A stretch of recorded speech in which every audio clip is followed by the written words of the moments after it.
Soy yo, Vicky, otra vez. ¿Cómo estáis todos? ¿Todos bien? Espero que todo bien.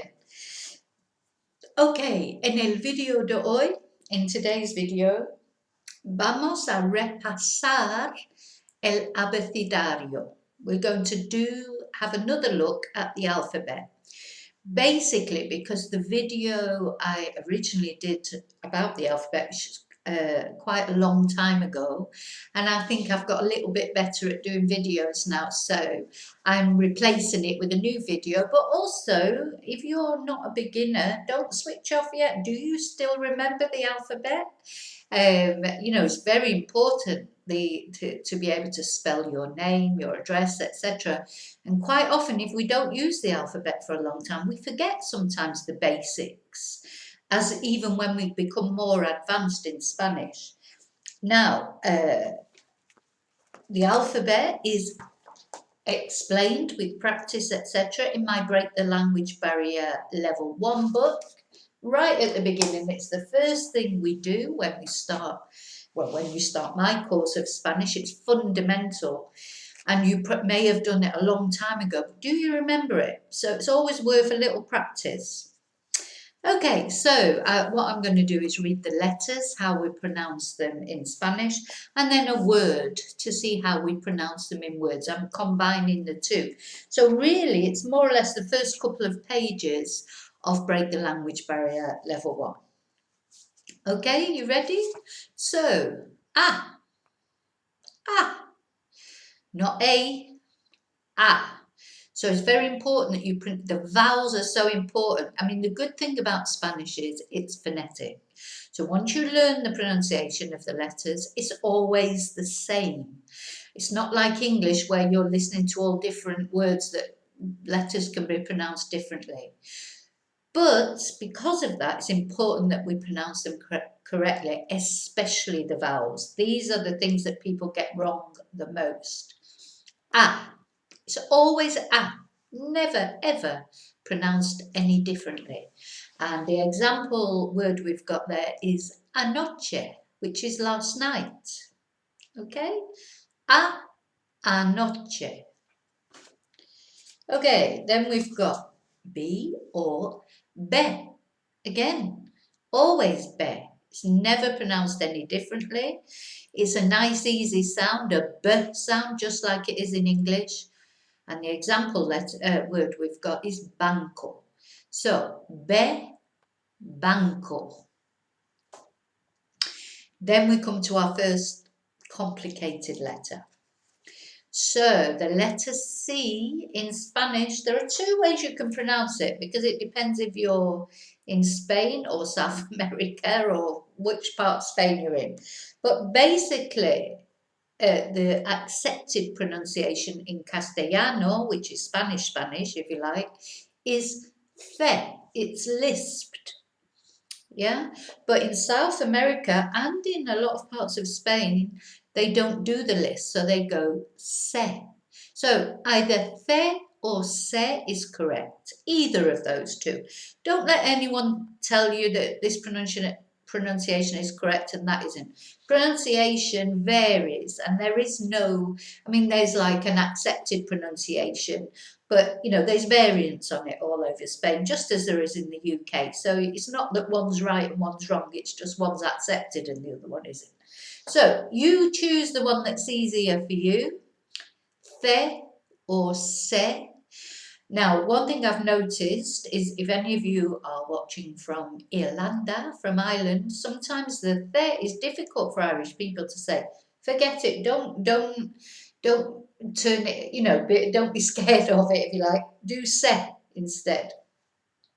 Now, there are a couple of different ways we can pronounce in words, unfortunately, with this C. So the first word we have here is como. C-O is a K sound in a word, como.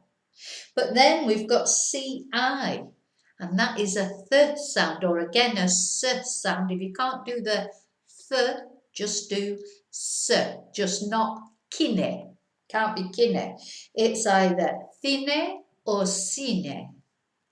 And then we've got CA, which again is the hard C, I call it, cama, like a K sound.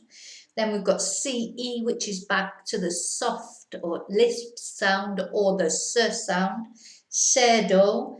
And then CO, back to the hard sound, K sound, coche. So, got a few different pronunciations there. Como, tiene, cama, cedo or cedo, coche. Okay, so the C is a little bit more complicated. It's all explained in the book. It doesn't matter if you've got the updated version or the old version of the Break the Language Barrier Level 1. It's the same, you know, it's all explained the same. Okay, so de or D. De. This, back to a nice easy letter, always pronounced the same. It's always a de sound. And the example letter we've got there is dentro, which means inside. So always a d sound in a word, and the letter, if you're spelling anything out, is de. Okay? I didn't explain what the C things mean, but we've got como is how, cine or tine, cinema, cama, bed, cerdo or cerdo, pig or pork, and coche, car. Okay, next vowel we've got is E, which always causes confusion because in Spanish it's not E, e. And the example word we've got there is elefante, which is a good example because it's got 3 in it and they're all sound. It's always never changes. But obviously it's one of the vowels that people tend to get the vowels confused. But it's always, sin excepción, elefante. Okay, then we've got the F or efe.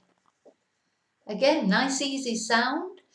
The letter itself is efe, but in a word it's a f sound, just like we use it in English. So, falda, which is a skirt, falda. It's an easy sound. And something to note is in English, of course, we have a PH sound, like in elephant or telephone or photo. In Spanish, that PH sound doesn't exist. It's an F. Whenever in English we use a PH in Spanish, it'll be an F, like the words that are similar, like teléfono, photo, elefante. It's F, not PH. Okay, then we've got the only, another sort of slightly complicated letter. There's only really the C and the G that are a little bit difficult. So the letter itself is G. And we've got 4 examples there of words. Again, this letter, the pronunciation depends on what follows it. So G-I, like the first word, is a he sound, hira. So that means to turn, a turn. Then we've got G-E, ge, which again is a he sound. Well, the G is a H, and then it's followed by an E, which is an E, so it combines for the sound he. General, not general. General, okay, which is a general or in general. Then we've got the hard G sounds, G-A or G-O, gato, which is a cat, you probably know that, gato. And G-O, again, what I call a hard G sound, it's a G sound, not a H sound, golf. Yeah, which is obvious what that is.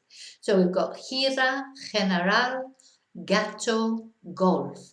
And the letter itself, when you're spelling things out, is G.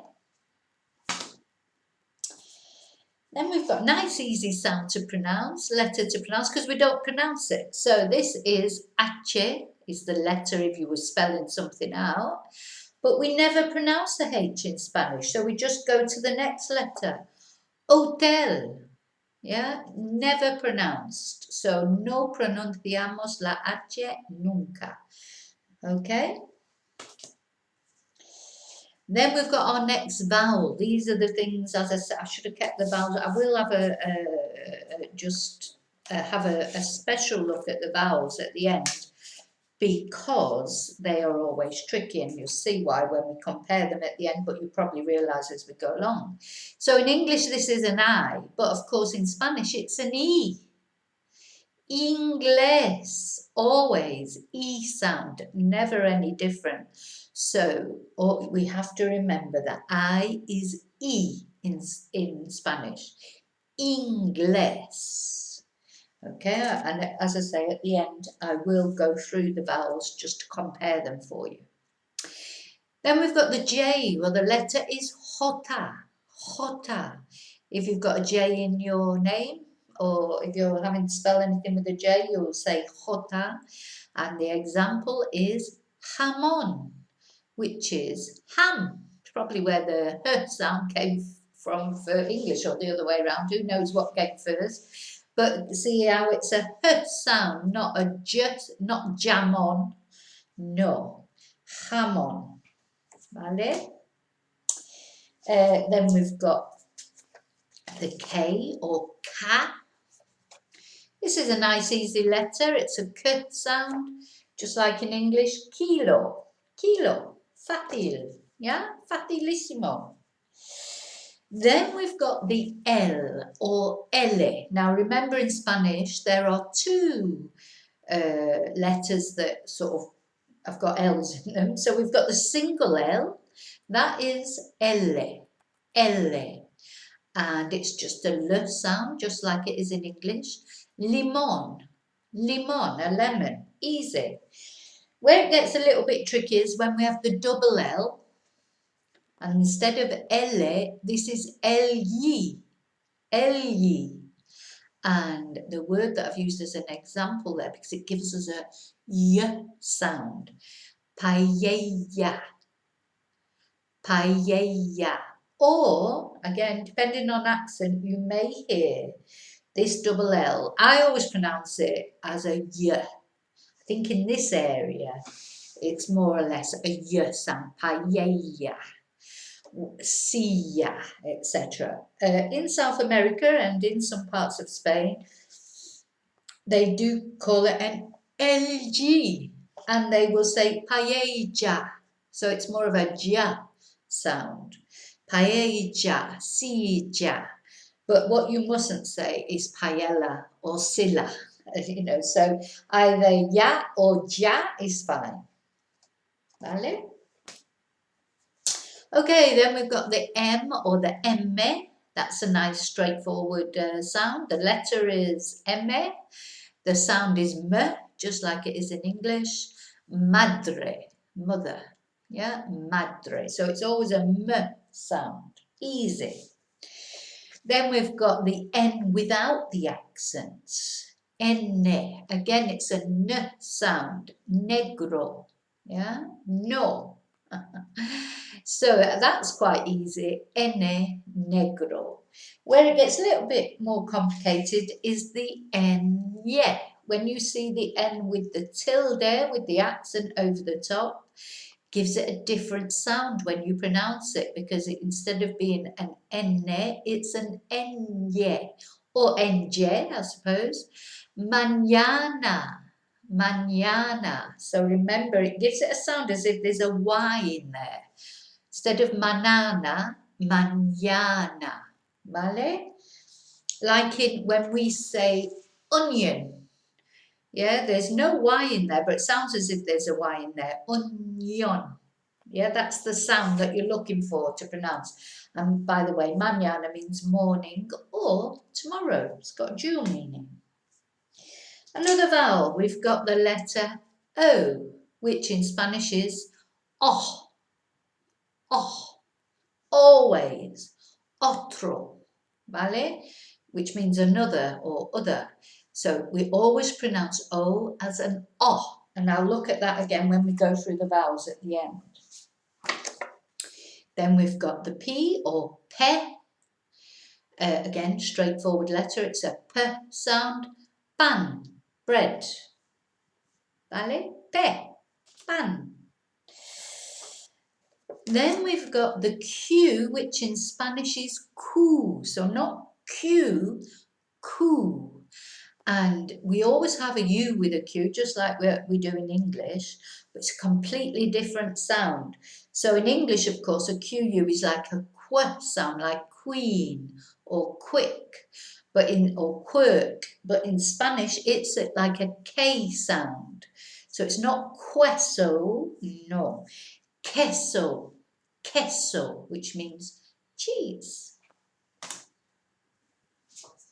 Which incidentally, they don't say cheese when they take a photo, they say patatas. And not queso. When you take a photo, you try to get people to smile, and we say cheese. In Spanish, you say patatas, because you can't help but smile when you say that word. Okay, so now the last vowel, which is U, which is uno. So again, always an U sound, not a U sound. And we'll look at the vowels again at the end. Next letter, the V or uve. Always causes a lot of controversy. People say, do you pronounce it as a V or a B? I would pronounce it as a V because they are trying to change the B sound, but you will hear it pronounced as a B. I'm not saying it's wrong. I'm just saying that's the way some people pronounce it, but it leads to a lot of mistakes that people make in spelling. Spell it as a B. So there's been a lot of talk in the education to sort of remove this birth sound. Anyway, uve, vaso, vaso. You can say vaso as well. In some parts of Spain, they will definitely say that. So I'm not saying it's wrong. As I say, I'm just telling you how I would say it. Okay, and vaso is a glass. A glass or a glass if you're from Manchester like me, a glass that you drink out of. Okay, so then we've got, that's not come out very good. W. So of course in Spanish, in English, this is a double U. A double U. Notice that in Spanish, pink doesn't come out very well on here, it's a double V. V doble, double V. No hay palabras con V doble. Doesn't exist in Spanish, this letter. It's only still in the alphabet because they need to leave it in there because it comes up in foreign words, obviously. You will hear it with the www for websites, it'll be www.com. But for actual Spanish words, no. Okay, then the X or X. So X, I put it there first, and then I thought, well, it might be easier for you to know how to pronounce it if I put X. That's how I always remember it. It's like a kiss, and of course for us, a cross is a kiss. Not for Spanish people. So when you put 3 kisses at the end of a message, if you're writing it to a Spanish person, they might get the wrong idea because that's more like XXX, hot rated type thing, because kisses they don't use for kisses in Spain. So, but it's an easy pronunciation, como en extra. It's just the same as we would pronounce it in English. And the last letter, la última letra, theta. Theta again. Theta or seta. Yeah, if you don't want to do the lisp, it's okay to do seta. In South America, the lisp doesn't exist. So if you're wanting to learn South American Spanish, forget the ths because it doesn't exist in South America. But if you're in Spain, you should really, the proper pronunciation is but it doesn't matter. Seta or theta, both correct. And the word that we've got as an example, which is luz. Luz, light. I like this. I think I quite like Z's. That's why any word that's got a Z in it, I think it's always quite a nice word. So, luz, light, or luz. Again, if you don't want to say the third, say z. Okay, let's just have a little quick look again at the vowels, because these are the letters that people get wrong. Let me see, I wonder if I can hold them all. A, E.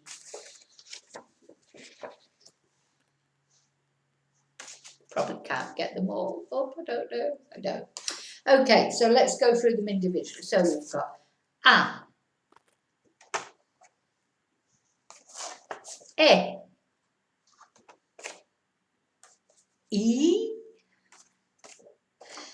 I, O, U. So whereas in English it's A, E, I, O, U, completely different in Spanish.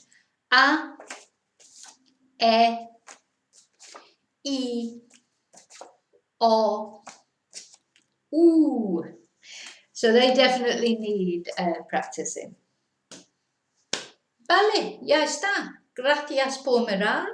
No olvides darme pulgadas arriba, thumbs up, y suscribir, por favor. Y ping la campana. Don't forget to press the notification bell, and then you'll always get notifications of new videos. I am going to redo quite a few videos as I go along, and also there's some extra things in the books now that weren't there before when I originally did the videos. So anyway, so yeah, watch out for that. If there's anything you'd like me to cover in a video, please let me know. Please give me your comments below. Constructive criticism, I'm quite happy with. Please be nice though, don't say anything nasty because I don't like nasty things. But anyway, muchas gracias por mirar. Cuídate, look after yourself, y que tu Dios vaya contigo, como siempre. Hasta luego. Gracias.